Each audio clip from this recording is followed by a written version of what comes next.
Mais uma vez, pessoal da igreja, com a paz do Senhor Jesus. Amém. Irmãos, hoje nós vamos retomar aqui alguns livros proféticos, amém? Então nós vamos voltar ao livro de Isaías.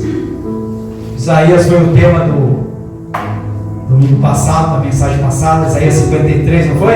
Quem deu crédito à nossa palavra, né? Nossa pregação, lembra? Muito bem, hoje nós vamos para o início do capítulo, nós vamos para o capítulo 3 do livro de Isaías, amém? Amém. Antes que a gente leia aqui o texto, que eu, Amém, Jesus. os versículos aqui que escolhemos, vamos falar um pouquinho de Isaías. O Isaías traz no seu livro um tema que trata não só do juízo de Deus prometido para a nação de Judá, mas também traz a promessa da salvação. Amém?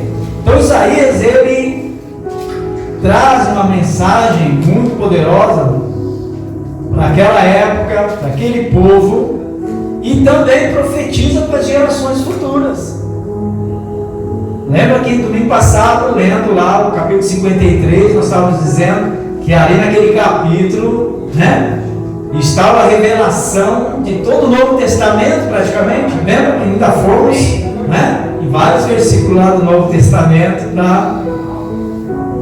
Então, e aí a gente tomou posição de voltar aqui ao livro de Isaías, nesse capítulo 3, para nós estarmos falando. E Isaías, ele teve um ministério bastante movimentado. Ele profetizou a partir do reinado do rei Uzias, depois Jotão, e depois no reinado de Acaz, e também no reinado de Ezequias. 40 anos de ministério profético desse profeta Isaías. E tudo nos faz crer aqui, nos faz perceber nos seus escritos que ele era de uma origem familiar, influente lá em Jerusalém. Ele era um homem muito culto. Ele era sábio nas particularidades que nós observamos na conversa, nas orações com ele, as revelações de Deus para com ele, através dos capítulos do seu livro. Nós vemos que ele também tinha um dom de poesia. Isaías também era um poeta. Era um homem que tinha uma vida muito próxima à realeza. Por quê? Porque ele aconselhava aos reis no tocante à política externa do país, na nação judaica. É considerado o mais literário entre os profetas. Casado com uma profetisa, ele tinha 2 filhos. E a mensagem dele começa com a confrontação da sua própria nação e também as outras nações vizinhas, contemporâneas, com a palavra de Deus, e mostrava os seus pecados e a consequência para a qual eles caminhavam. Também profetizou a esperança para a geração futura dos exilados, restaurados do cativeiro. E por último, ele mostrava que Deus enviaria o Messias davídico, cuja salvação alcançaria todas as nações da terra, assim como me alcançou, assim como alcançou você também. Amém? E no capítulo 1, ele advertia o povo sobre os sacrifícios que não agradavam mais a Deus. Eles adoravam, eles louvavam, mas eram com lábios falsos. E o que fazia o Senhor se cansar? Se nós olharmos o capítulo 1, verso 14, Deus diz: olha, eu estou cansado de tudo isso de vocês me cansam. Isaías aconselhava o povo a se purificar, se lavar e arrancarem a maldade dos seus corações, tirar dos seus atos a maldade, tirar tudo isso diante dos olhos do Senhor, lá no versículo 16. Amém? Amém. Mas vamos para o capítulo 3, o verso 1 ao 5. Amém? assim: porque eis que o Senhor Deus dos exércitos tirará de Jerusalém e de Judá o bordão, o cajado, todo o sustento de pão e toda a sede de água. Tirará o valente, o soldado, o juiz, o profeta, o adivinho, o ancião, o capitão de 50 e o respeitável. Também tirará o conselheiro, o sábio entre os artífices e o eloquente, e dar-lhes-ei jovens por príncipes. Príncipe aqui tem o sentido de líderes, tá? E crianças governarão sobre eles, e o povo será oprimido, um será contra o outro, e cada um contra o seu próximo. O menino se atreverá contra o ancião, e o vil contra o nobre. Quando algum for ter com seu irmão a sua casa de seu pai, dizendo: tu tens roupa, sê nosso príncipe e toma sob a tua mão esta ruína. Naquele dia se levantará este a voz, dizendo: não posso ser médico, nem tampouco há em minha casa pão ou veste alguma. Não me ponhais por príncipe do povo. Amém? Até aí.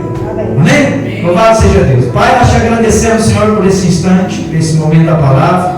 Que o teu Espírito Santo, Deus, nos ajude aqui a poder transmitir esta palavra à igreja. E que eles também possam, Pai, receber a tua unção aí, a tua santa presença, Pai, trazendo sobre eles discernimento. Nós te pedimos em nome de Jesus. Amém. Cada um contra o seu próximo, verso 5, né? Gente, a rejeição dos caminhos de Deus, irmãos, numa sociedade, ela abre, eu não diria um caminho, mas ela abre uma estrada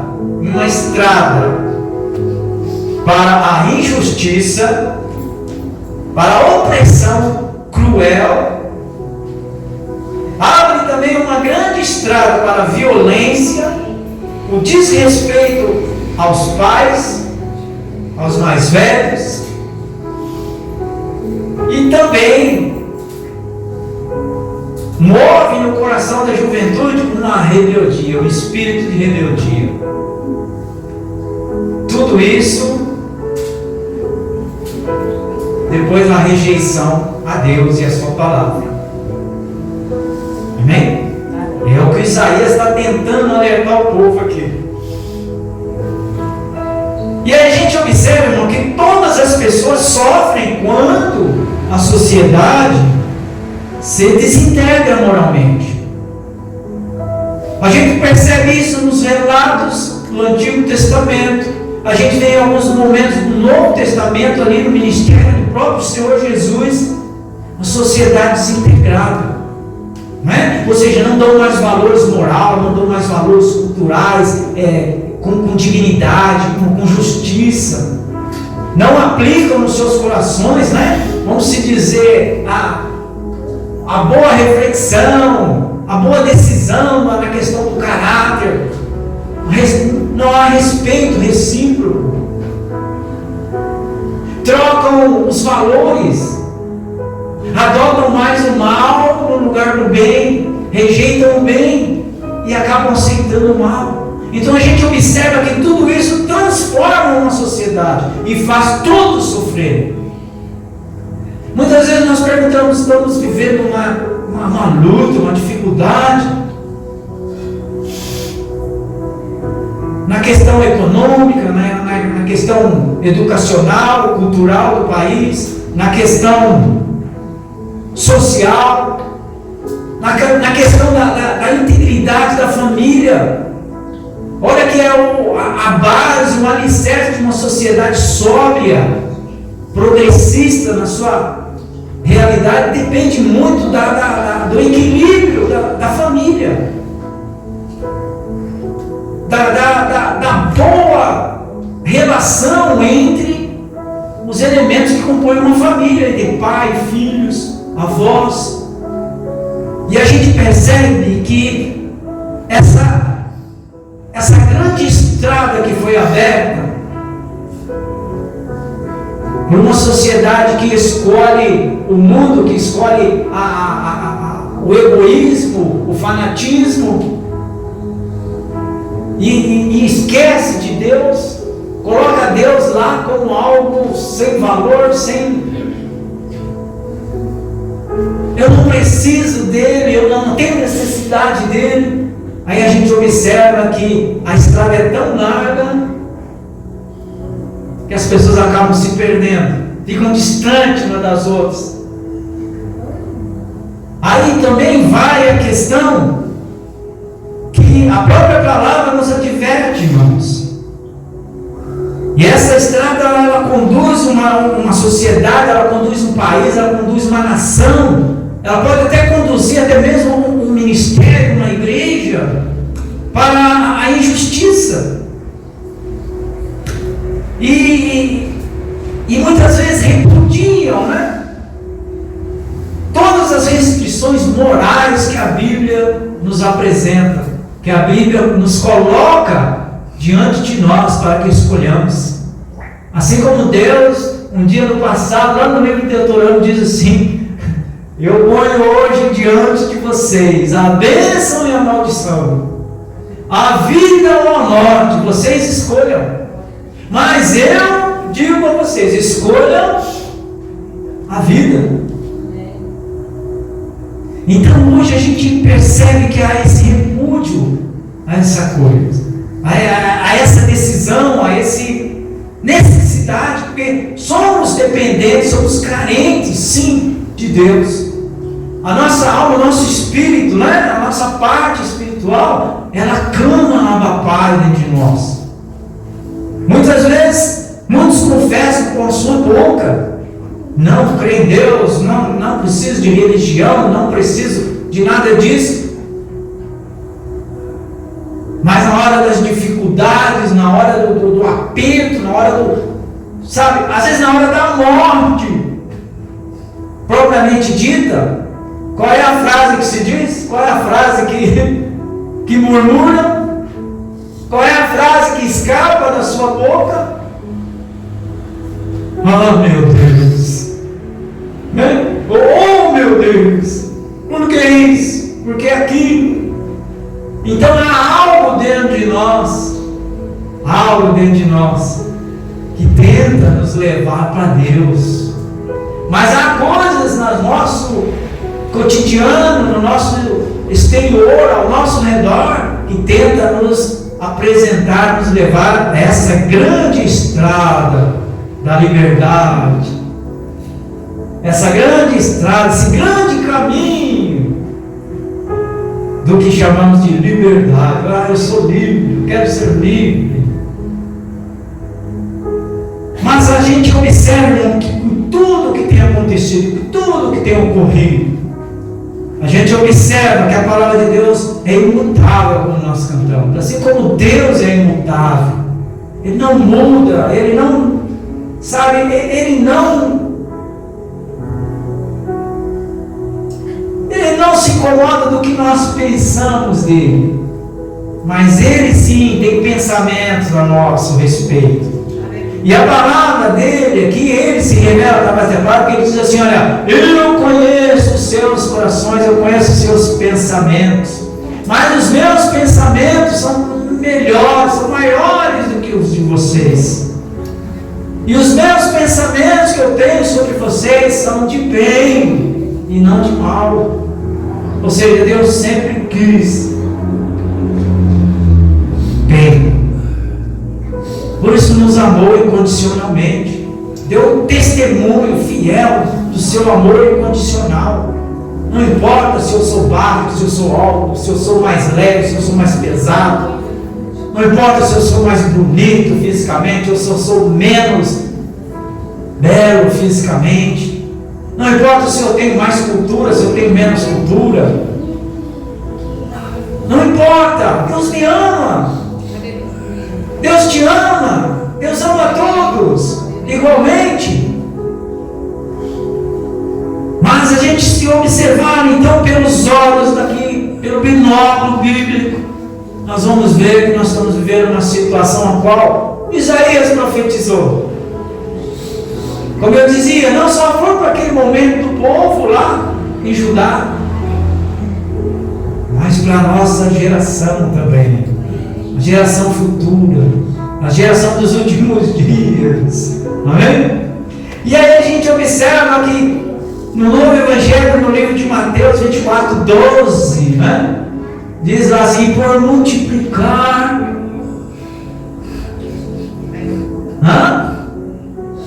Os irmãos não estão lendo Bíblia, não é? Que são coisas tão, né? E por se multiplicar a iniquidade, o amor de muitos esfriarão. O que é que nós estamos vendo? Liga a televisão 6 horas da manhã, 5 horas da manhã. Opa, começa. Cuidado para a bala não atravessar o vidro e te atingir. Porque começa os tiroteios, começa os assassinatos, começa os roubos, né? Começa as invasões, não é? Sendo anunciada, sendo proclamada. É ou não é? E assim vai. O dia todo, quando chega da noite, o famoso jornal das 8, né? Ai, quanta coisa boa que apresenta, não é? São inúmeras matérias, uma, talvez duas, muito resumidas, fala de alguma coisa boa, mas as que tomam mais tempo do noticiário são coisas ruins, maldade, iniquidades, e aí a gente vai se esfriando, sem perceber. Sabe por quê? Porque essas coisas acabam se tornando uma rotina na nossa vida e nos acostumam. Por que nós paulistas achamos uma coisa assim tão espantosa, os tiroteios lá no Rio de Janeiro, né? Os confrontos, e as pessoas passeando lá, andando como se nada tivesse acontecendo? Sim ou não? Sabe por que acontece isso? Sabe por que você vê as pessoas passando, uma meia dúzia de soldados aqui com os fuzis, os bandidos do outro lado com metralhadora, né? Com granadas, e as pessoas passando como se não fosse, tivesse acontecido. O que é isso? Já viu aquele ditado antigo?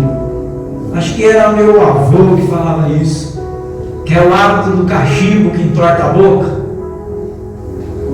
Lembra? Já ouviram falar isso? As pessoas estão acostumadas com tudo aquilo, irmãos. Faz parte do dia a dia deles. Eles acordam de manhã e vão dormir à noite, ouvindo o bang bang. E aqui, na nossa cidade, na nossa Pauliceia, nós também estamos acabando se acostumando com as coisas. Ninguém acha mais assim tão o roubo do celular. A gente acha um atrevimento, né? A gente só vai sentir mesmo algo assim, tal, quando roubarem o meu, roubarem o seu. Aí nós vamos sentir algo. Mas enquanto está acontecendo com um dos outros, está tudo normal. Assim é o pecado, assim é o distanciamento com Deus. Está se tornando uma coisa. Tem crente indo para a igreja e não tem mais fé, não acredita mais na salvação, não acredita mais no arrebatamento. Aliás, nem ouvem sobre isso. A frase Jesus está voltando não faz ninguém tremer mais, não faz ninguém sentir coisa diferente mais. Isaías estava profetizando, Isaías estava divertindo um povo que estava com todas essas pendências com Deus, se afastando, acreditando em outras coisas, consultando outros deuses, tentando outras experiências religiosas. E Isaías, então, ele é levantado, chamado por Deus, né? Para poder advertir o povo, irmãos. Muitas vezes nós pregamos essas coisas, às vezes o culto às vezes se torna aquele silêncio na igreja. Os irmãos ficam quietinho, quietinho, né? Não é que o pastor está chamando vocês de pecadores, que vocês estão no pecado, que vocês estão... Não, irmãos. A gente está divertindo para que as coisas se estabeleçam dentro de nós com convicções mais profundas Deus. Uma igreja fervesce, né? Usando um termo assim mais, sei lá, grotesco, né? A igreja se inflama, a igreja se incha quando se prega a bênção. Você vai ter, você vai receber, olha e tal. Mas, irmão, naquela época, muitos procuravam outras religiões, outros segmentos, outras coisas, outros deuses, por causa das promessas também. Mas eram promessas falsas, deuses falsos, que não faziam nada na vida deles. Agora deixa eu falar uma coisa assim que é muito real, e você tem que prestar atenção nisso, porque talvez isso vai te ajudar a vencer as suas dificuldades. Deus, Ele nunca prometeu para nós que vai pagar nossas contas. Deus não falou que ia pagar a dívida com o dono dos camelos, para aquele povo. Você comprou os camelos, eu vou pagar para você. Você comprou, né, os carros, os cavalos, eu vou pagar para você. Você comprou uma vinha, não, eu vou pagar a vinha. Não.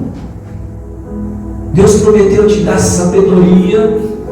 Deus te prometeu te dar força, te dar ânimo, estar com você todos os dias, te socorrendo, te livrando, para que você se superasse nessa terra, para que você comesse melhor dessa terra. A irmã Inês, o salmo aqui, olha, é com o teu trabalho, irmãos, é com o teu trabalho, é com o teu esforço. Tem gente que quer enriquecer, tem gente que quer progredir sem acordar cedo, sem trabalhar, e o pior, sem acreditar em Deus. Deus nos abençoa, Deus nos faz prosperar, faz, mas a gente tem a nossa parte a ser feita em tudo isso.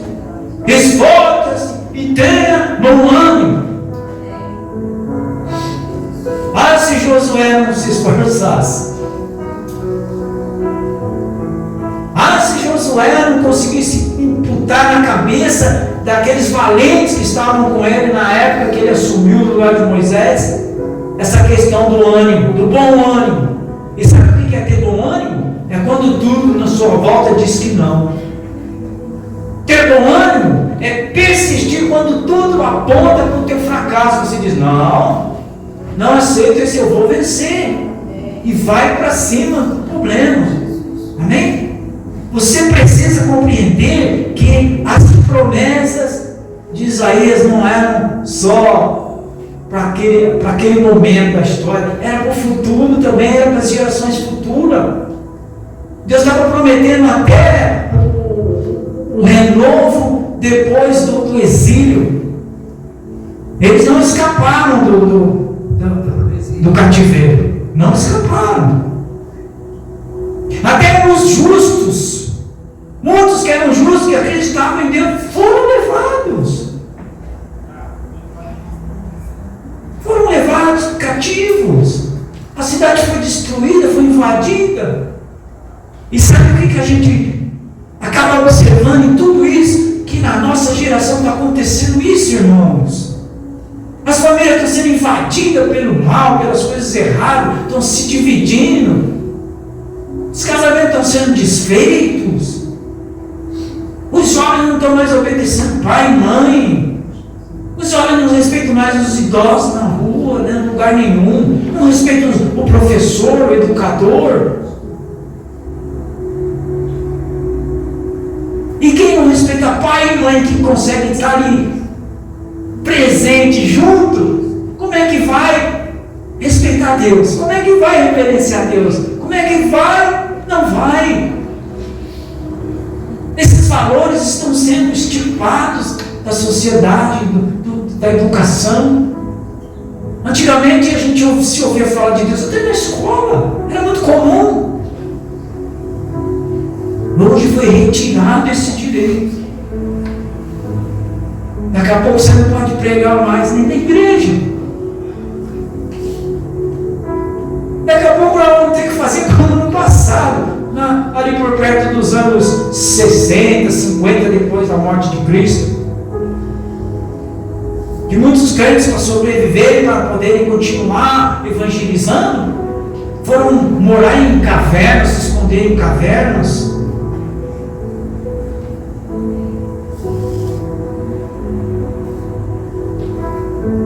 Mas, irmãos, lá no capítulo 5, como eu dizia, né? A gente observa que o Isaías, ele era até um poeta, porque olha o que ele escreve, né? No capítulo 5, ali na conversa com o Espírito Santo, com Deus. Agora cantarei ao meu amado o cântico do meu querido a respeito da sua vinha. Isso é uma poesia. O meu amado tem uma vinha e um modelo fértil, e a cercou, e a limpou das pedras, e a plantou de excelentes vides, e edificou no meio dela uma torre, e também construiu nela um lagar, e esperava que desse uvas boas, mas deu uvas bravas. Isso aí é de uma maneira assim poética, de uma maneira amorosa, está colocando no ouvido dos judeus daquela época esse trocadilho, né? Essa palavra dizendo: poxa, Deus fez tudo de bom para vocês, Deus se preocupou, Deus planejou algo tão bom para vocês, e vocês só fazem entristecer o coração de Deus, vocês só fazem as coisas ao contrário, ao errado. Mas, irmãos, assim como o Isaías profetiza a bênção para os justos, porque ele está dizendo: olha, o que é justo, continua fazendo justiça, se esforça, permaneça fiel, acredite em Deus, não turbe o vosso coração, continue fazendo justiça, fazendo as coisas certas, corretas, agindo corretamente, acreditando em Deus, mesmo que a situação esteja contrária, mesmo que o inimigo esteja acampado à sua porta, não tema.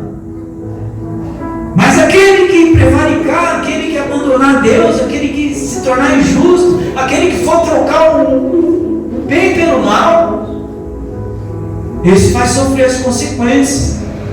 E no capítulo 5, a partir do verso 8, tem os ais, né? O ai, os ais, são 6 ai, que Isaías diz: ai dos que ajuntam casa a casa, reúnem herdade a herdade, até que não haja mais lugar e fiquem com únicos moradores no meio desta terra. O que ele está falando aqui? Que Isaías está tentando advertir esse povo? É sobre a cobiça, irmão, sobre o egoísmo, do querer ter muito, do querer ter mais do que o outro, concorrer com o outro.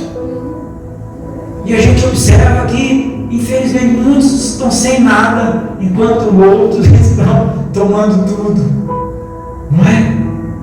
Não conseguem ver a riqueza que querem tomar posse, que querem pegar a qualquer custo, roubam, defraudam, enganam. E ele também não está falando sobre o pecado da embriaguez, da zombaria, nos ais seguintes. Ele diz: ai, capítulo 11: ai dos que se levantam pela manhã e seguem a bebedice, e se demoram até a noite, ou seja, passam o dia se embriagando, né? Até que o vinho os esquente. Está falando sobre essa coisa do vício, essa coisa do alcoolismo, porque tudo isso faz com que as pessoas se tornem pessoas improdutivas, se tornam pessoas capazes dos erros mais absurdos, destroem família, não passam a ter convívio leal, verdadeiro com as pessoas, acabam destruindo o seu caráter por causa do vício. Ele também diz, lá no verso 18: ai dos que puxam pela iniquidade, com cordas de vaidade e pelo pecado, como se fosse com cordas de carros. No 21, ai dos que são sábios aos seus próprios olhos e prudentes diante de si mesmos. Sabe aquelas pessoas que parece que não precisa aprender mais nada, já sabem tudo. Parece os jovens de hoje, né? Sabem tudo, parece que nasceram sabendo tudo. Mas às vezes não sabem nem levantar a calça, andam com as calças caindo. Vão aprender a usar um cinto. E acham que sabem tudo. Ai dos que são poderosos para beber vinho e homens forçosos para misturar bebida forte. Ai dos que justificam o ímpio por presentes e ao justo negam a justiça. Já está falando de gente da nossa época, da nossa geração, sim ou não? Não parece? Como eu dizia, a profecia não era só para os judeus, era para o futuro também. E o que a gente vê hoje? Juiz solta o bandido, mas prende o pai de família. Não que seja certo roubar, né? Mas ele condena o que rouba um pão para saciar a fome do filho, mas liberta o que dá um golpe no Estado, que dá um golpe numa empresa, tira a vida de uma pessoa.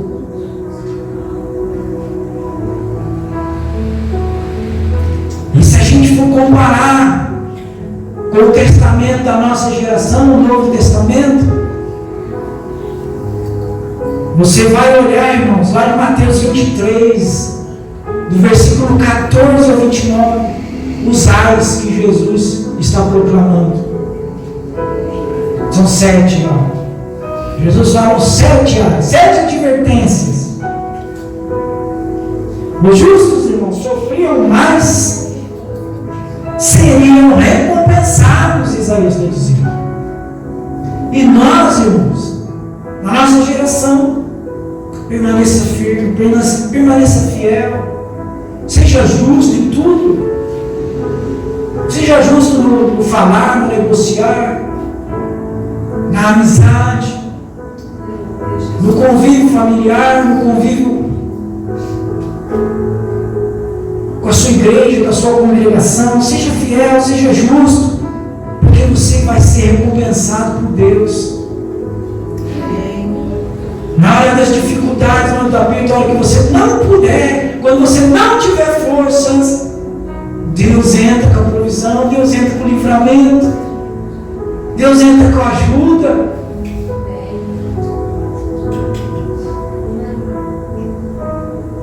Mas para os ímpios, irmãos, porém,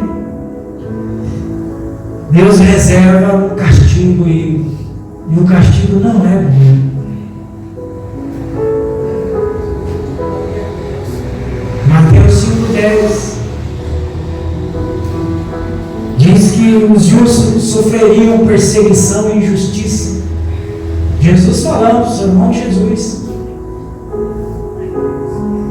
E muitos hoje pensam assim: por que eu vou ser justo se é tudo o contrário?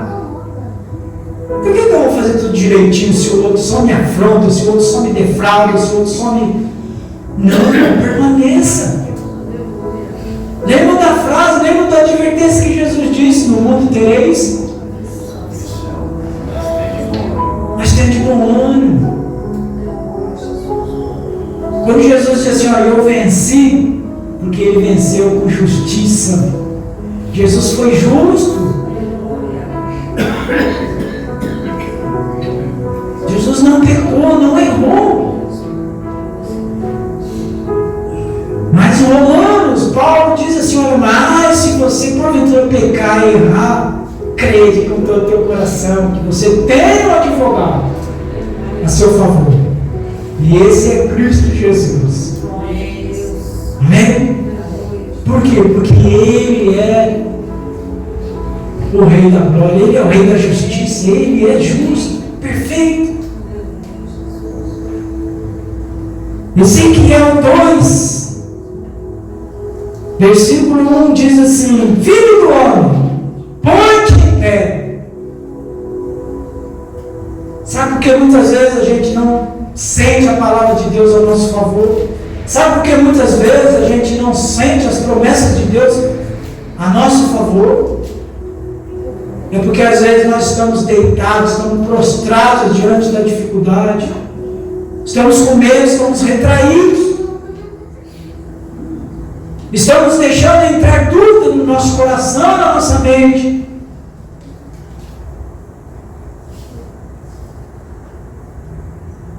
Ezequiel tinha seus problemas, tinha suas dificuldades no seu ministério, e eram bem difíceis. Mas um dia Deus fala com Ezequiel, fala: põe-te em pé, filho do homem. Filho do homem.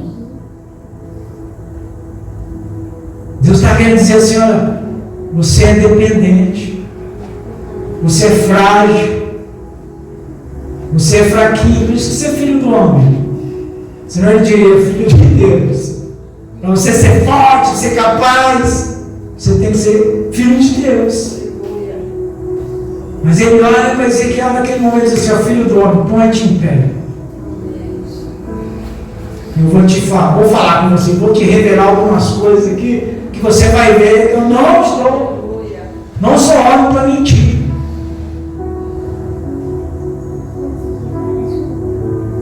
E essa frase, filho do homem, significa isso. Muitas vezes Deus quer falar conosco, mas às vezes nós não queremos ser filho do homem. Nós queremos ser o super-herói, queremos ser o filho do super-homem, queremos ser filho do Homem-Aranha, queremos ser filho sei lá de quem.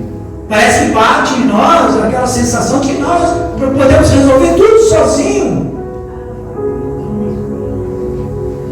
Mas nem tudo nós vamos resolver sozinho, irmãos. Aliás, nada nós deveríamos resolver sozinhos. Nós deveríamos convidar Deus para participar da nossa vida, dos nossos negócios, das nossas viagens, do nosso passeio, das nossas empreitas, das nossas reuniões, dos nossos cultos.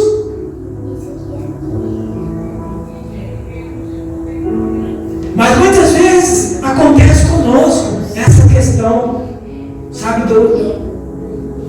de deixar a companhia de Deus, a companhia do Espírito Santo ser a primazia, ser o primordial nos nossos empreendimentos. Às vezes quando nós vamos viajar, nós já pensamos lá no lugar para onde estamos indo. Sim ou não? Isso acontece comigo. Eu já fico pensando lá, como é que eu vou chegar, e às vezes eu esqueço. Fala: Senhor, chega comigo. Senhor, vai comigo. Senhor, coloca os teus anjos lá, prepara a minha chegada. Não. Às vezes a gente esquece, nós somos crentes. Queremos sermos amigos de Deus, queremos sermos amigos de Cristo, mas não deixamos muitas vezes Cristo passear conosco. Não chamamos, não convidamos o Espírito Santo a ir viajar com a gente. Muitas vezes não convidamos o Espírito Santo para a cabeceira da cama. Já vamos dormir na roupa que tem que lavar amanhã, no tanque que vamos enfrentar, no mercado que temos que fazer. Vamos dormir pensando já, sei lá, no chão que vai limpar amanhã, na comida que vai fazer, mas esquecemos de falar: Senhor, fala comigo essa noite, me revela a tua vontade para amanhã. Esquecemos às vezes, somos crentes, e a partir, irmãos, dessas coisas que parecem que são tão desnecessárias para a nossa vida, nós temos fé demais, nós acreditamos demais, não precisamos de nada disso. Deus conhece o meu coração, mas Deus queria ouvir uma canção nova todo dia, de você, de mim. Entendam isso. Isaías simplesmente está tentando fazer o coração daquele povo fala com Isaías: olha para esse povo aí, que tem um coração de pedra, que eu vou renovar eles, vou dar a esperança de volta, vou colocar neles um coração de carne. Sabe, um coração capaz de sentir, um coração capaz de se emocionar, um coração capaz de se apaixonar por Deus. E hoje o coração do povo está empedernecido. O povo se apaixona pelos bens, o povo se apaixona pelas coisas coloridas, as coisas, será, as multidões aí, que o povo se encanta, se apaixona, fazem qualquer coisa para ver o ídolo da atualidade. Enfrentam filas, né? Volta nos quarteirão por causa de um ser humano fatídico a morrer a qualquer momento. E que às vezes o que está ali semeando não é nem nada que vai te ajudar numa vida, numa eternidade com Deus. Mas o povo está lá. Essas paixões, irmãos, é que Isaías está tentando divertir o povo, falando: não se engane com isso. E olha que o que mais tinha na época de Isaías eram os falsos profetas. Profeta que profetizava em nome não sei de quem, no nome não sei de quem, e profetizava só coisas boas. Vocês lembram, né? Na história do rei lá, no Acabe. Esse cara aí só profetiza contra mim.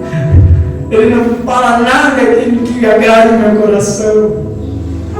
Irmão, não é questão de agradar o coração. Porque às vezes uma advertência bíblica, às vezes uma advertência de Deus, irmão, pode livrar a tua alma do inferno, pode livrar a alma de um jovem da perdição, pode livrar um jovem, sei lá, do mundo das drogas, da prostituição, da criminalidade.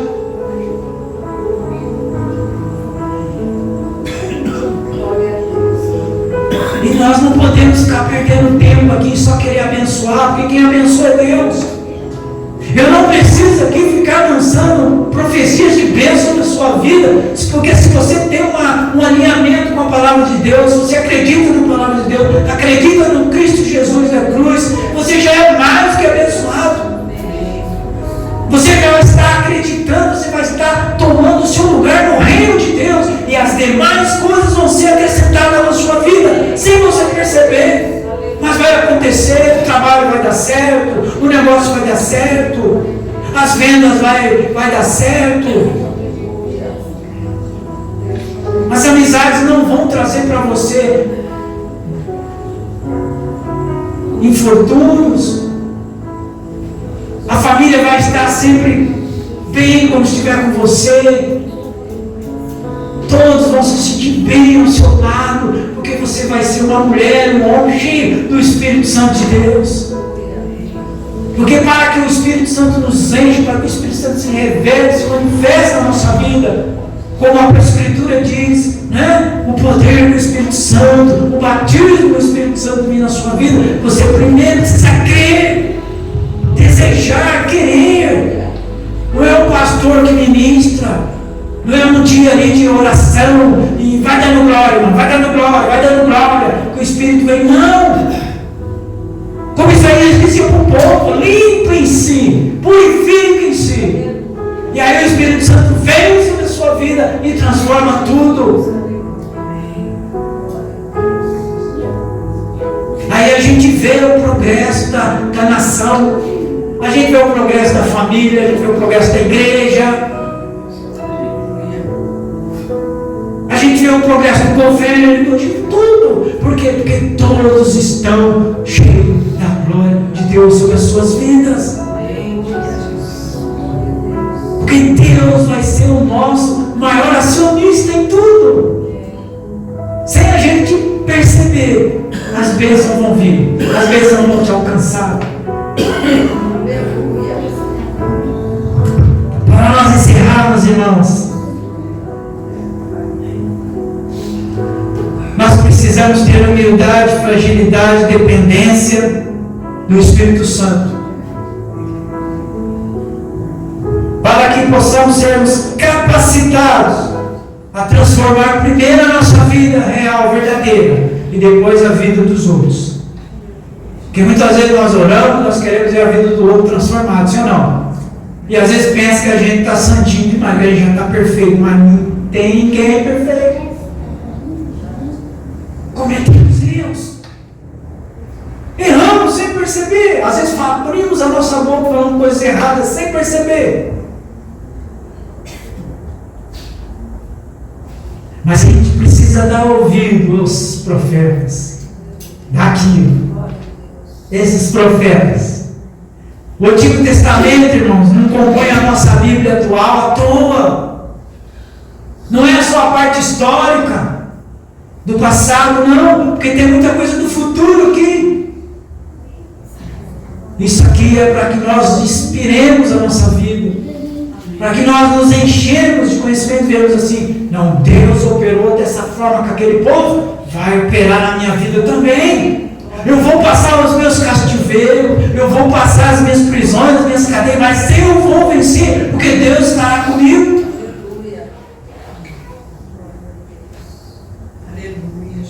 Você sabe quando Deus começa a transformar a vida do Jó daquele momento difícil? Você se lembra? Já leram?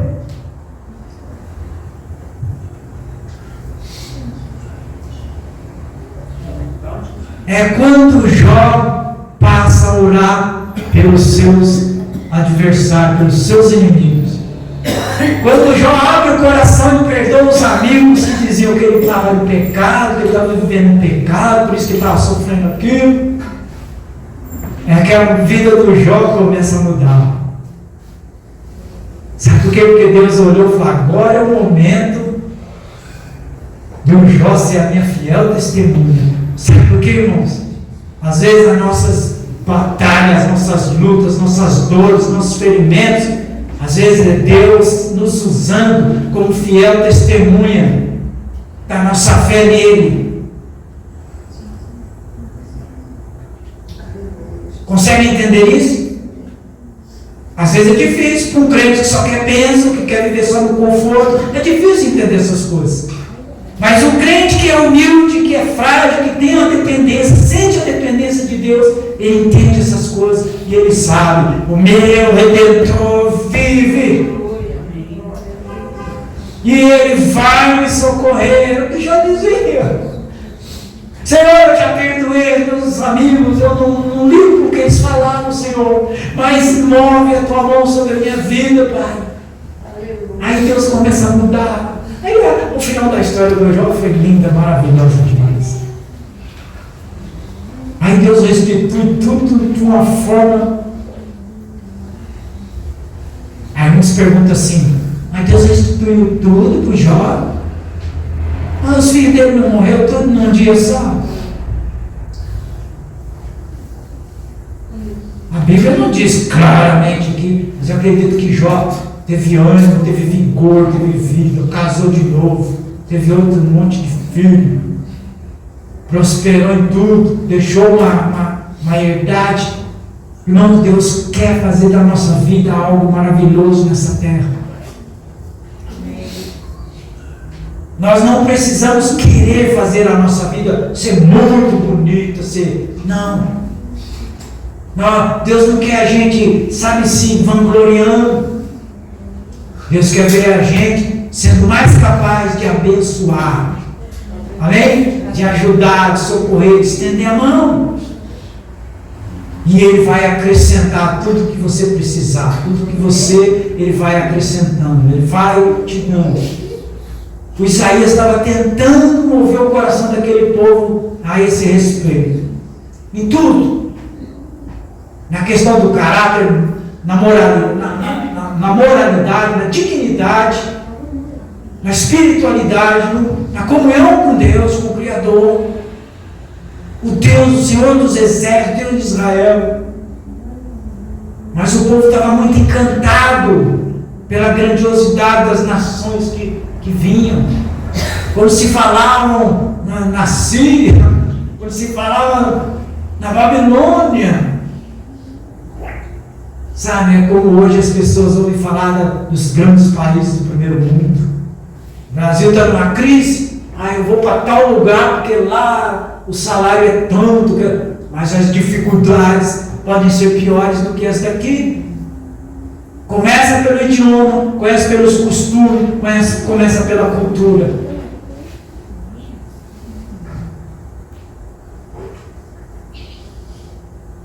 Mas no reino de Deus não tem esse problema. É um reino de paz, de amor, de perdão, de justiça, amém? Para todos. Não só para os judeus, mas para todas as nações. Era o que Isaías estava pregando. Até mesmo os estrangeiros. Aleluia. Aleluia, Jesus.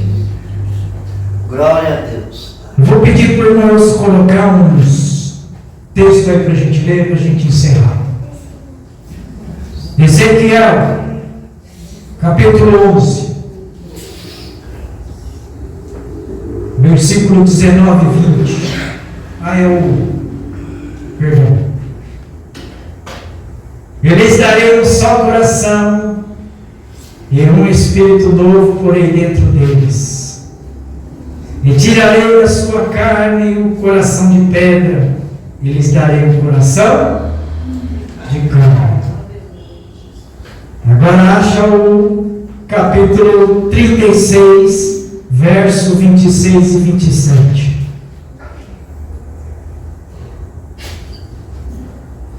E dar-vos-ei, ali já lemos, né? Não. É o mesmo? Não, é a promessa sendo reforçada. E dar-vos-ei um coração novo, e porei dentro de vós um espírito novo. E tirarei da vossa carne um coração de pedra, e vos darei um coração de carne. Agora olhamos capítulo 37, verso 14.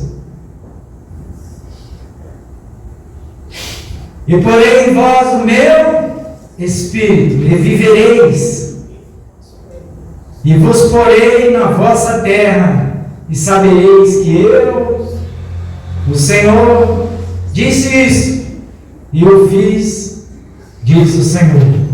Amém? Joel, livro do profeta Joel, 2, capítulo 2, verso 28 e 29. E há de ser que depois derramarei o meu espírito sobre toda a carne, e vossos filhos e vossas filhas profetizarão, os vossos velhos terão sonhos, e os vossos jovens terão visões. Primeira frase, e há de ser que depois. Depois do que? Depois de tudo isso que nós lemos de Isaías, que não só Isaías falou sobre todas essas coisas, do arrependimento, da humildade, de voltar o coração para Deus, de arrancar a maldade do coração, se afastar do pecado, se afastar da maldade. Ezequiel adverte, Joel adverte, eram todos contemporâneos nesse mesmo período. E a maior revelação para a nossa geração está aí. E há de ser que depois de eu me santificar, depois de eu me purificar, depois de que eu, largar a estrada larga e vir para o caminho apertado, para o caminho estreito, aí Deus ele vai derramar do Espírito sobre a minha pessoa, sobre a sua, sobre a igreja, sobre uma nação, sobre um país. Deus é fiel para cumprir o que Ele promete, mas para isso nós precisamos estarmos dentro do círculo da sua vontade. Amém? Amém. Vossos filhos e vossas filhas profetizarão, os vossos velhos terão sonhos. Os nossos velhos hoje estão querendo morrer. Não estão sonhando. Às vezes até sonham, mas sonham com os carneiros, com as contas. os boletos para pagar, não é? Mas não sonham mais com esperança de uma coisa nova, de uma nação próspera, de uma economia equilibrada, de um governo justo. Não estão sonhando, estão desistindo. E os vossos jovens terão visões. É tudo que nós esperamos da nossa juventude hoje, que eles tenham visão. Porque pai está tudo tapado, andando com os olhos tapados, olhando na escuridão, indo tudo por um caminho perigoso. Então todas essas coisas nós temos que crer e esperar em Deus. Como eu disse, vamos nos esforçar, amém? Um pouquinho mais. Vamos ter um pouquinho mais de ânimo, amém? Vamos verdadeiramente entregar o nosso coração a Deus e dizer: Senhor, até aqui o Senhor me ajudou, mesmo eu sendo inconsequente, muitas vezes eu tropeçando, caindo, levantando, mas Senhor, me ajuda, me pôr de pé, Senhor. O Senhor me chama para ficar de pé, mas às vezes eu não consigo. Nós temos que ter esse sentimento diante de Deus, nós temos que ter essa realidade de expressão com Deus. Às vezes eu tento ser aquele crente que Deus esperasse que eu seja, mas às vezes a gente não consegue. A gente não fecha um mês verdadeiramente como um crente perfeito na presença de Deus. Não fechamos. Não há quem feche. Tamanho os problemas, as dificuldades que a gente enfrenta. E sabe por que os problemas parecem ser maiores do que as nossas forças, do que as nossas capacidades? Porque às vezes estamos sozinhos, às vezes estamos querendo enfrentar sozinhos.